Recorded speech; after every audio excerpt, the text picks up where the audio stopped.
I hear this all the time from filmmakers starting out. With mirrorless cameras like the Sony A7SIII and FX3, why would we ever need to bother learning manual focus?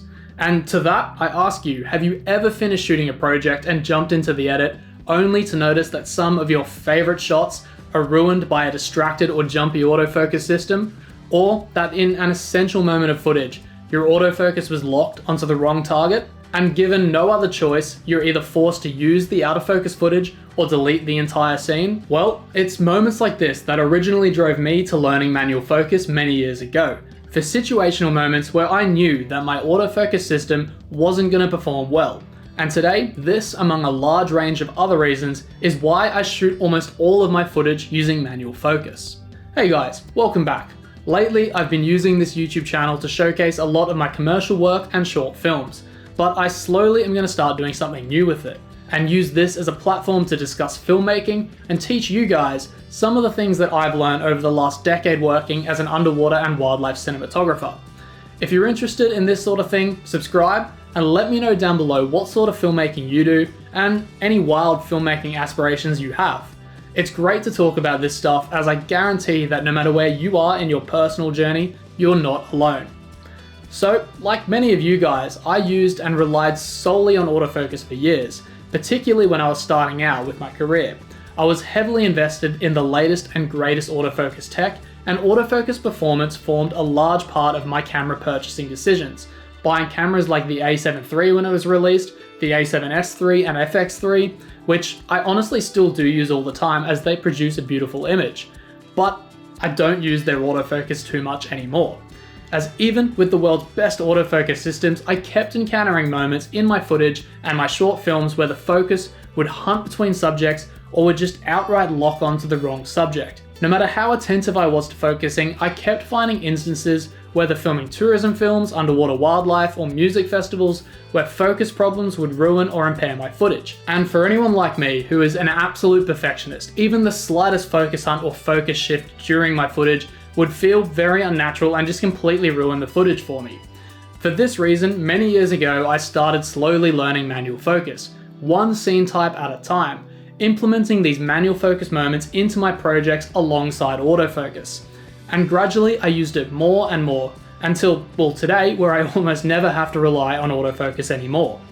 Don't get me wrong, autofocus is an incredible tool and it does have its place, but it shouldn't be something that you outright rely on, as for a variety of situations, it simply is just not as good as manual focus, and it is absolutely holding your cinematography back.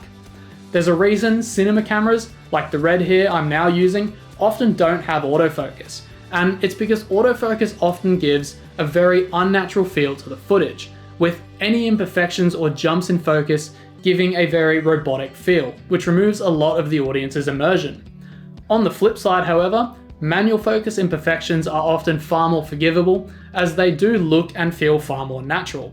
Even the most intense focus hunting on a manual focus system won't look anywhere near as robotic as an autofocus system hunting or racing to catch up. Being able to manually focus also allows complete creative freedom over your cinematography, and allows you to utilize different film techniques like focus racking, in addition to being able to work in fast-paced documentary environments that autofocus just wouldn't be able to handle. But most importantly, learning manual focus is an essential skill to learn if you're interested in working in a commercial or documentary environment. These higher-end productions almost solely rely on manual focus, and cinema lenses and cinema cameras do not support autofocus systems. So if you are looking to enhance your filmmaking and cinematography and work in these environments, then this is something that you will definitely have to learn.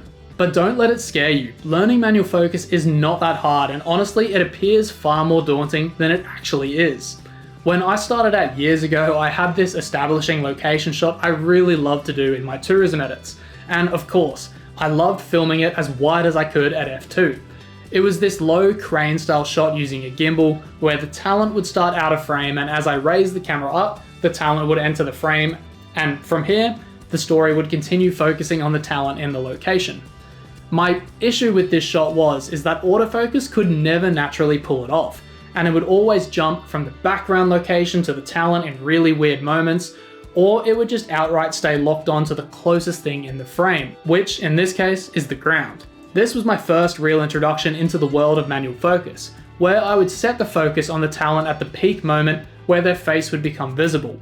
From here, I integrated this style of shot into a few different scenarios and would use manual focus for these scenes. If you're an underwater filmmaker who's ever tried to pull off a split shot, the same thing happens and the autofocus will just latch on to the closest thing in the frame, that waterline right in front of your lens, leaving your entire shot out of focus. Using the same principle of setting the focus on the subject will allow you to capture shots that autofocus just can't handle. And if you're scared about making mistakes while setting the focus, you can even use autofocus first to capture focus at your peak moment and then lock it off. Most mirrorless cameras and monitors nowadays have focus assist tools as well, such as focus peaking, that when using manual focus will highlight and identify in red what areas of your frame are in focus. Some higher end cameras like the Red also has additional tools like edge focus features as well. These tools are unbelievably helpful in mastering manual focus, and they quickly allow you to verify that your subject is in fact in focus. Once I started seeing the use of manual focus, I purchased a cheap follow focus secondhand for about 30 bucks, and honestly this has lived on my rig ever since. I would highly suggest getting something like this if you are interested in learning manual focus and you are looking to level up your cinematography, as it does make pulling focus so much easier than just awkwardly trying to hold and focus off the lens. It also allows you to support your camera while focusing and thus keeping the camera far more stable. This is simply just a set of gears that attaches to the front of your camera lens, and it has a nice big knob on the side for smooth and easy focus pulling. It attaches to your camera via a very standard set of 15mm rods, which are industry standard and they will work on almost every camera rig. Even if you use autofocus, if it's on your rig, you'll use it far more than you think, and you'll start to realize that manual focus isn't something to be scared of.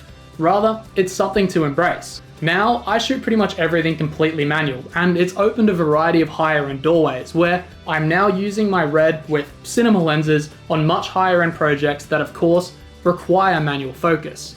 And it's really not that hard to learn. While it may seem daunting, edging into it and slowly learning it will make you a much better cinematographer. Anyways, that's it for this one. If you enjoyed this video, subscribe for more, and I'll catch you in the next one.